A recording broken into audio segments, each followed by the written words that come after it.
হৃদয়ের অন্তিম স্বীকারোক্তি। শেষ রাতের নিস্তব্ধ আকাশ আজ ভারী হয়ে আসে। চাঁদের আলো যেন ক্লান্ত, নিজের ছায়ায় মিশে ভাসে। আমি বসে আছি সেই পুরনো জানালার পাশে, যেখানে তুমি ছিলে একদিন, হাসি আর বিশ্বাসের ভাসে।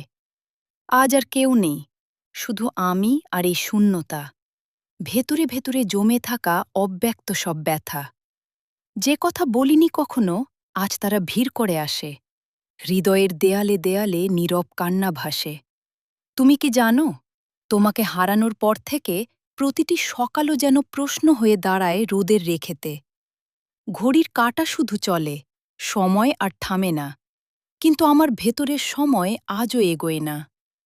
ভেবেছিলাম ভালোবাসা মানে থাকে আজীবনের ঠিকানা, কিন্তু তুমি চলে গেলে বুঝলাম সবই ছিল এক ফাঁকা কল্পনা।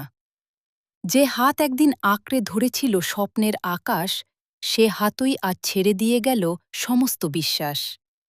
আমি কাউকে দোষ দিই না, না তোমাকে না সময়কে, শুধু নিঃশব্দে হারিয়ে যাই নিজেরই ভাঙা হৃদয়কে।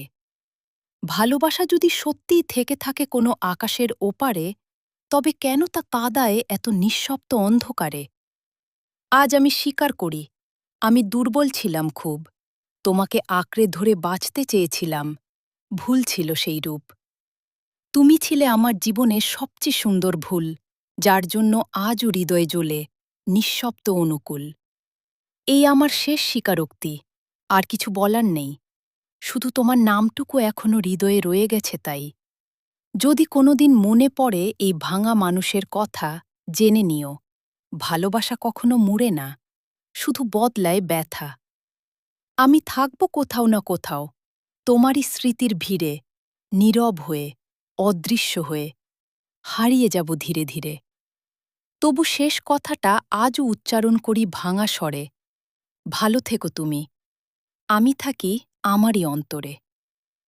লেখিকা উম্মে সুমাইয়া ইসলাম হাতুন।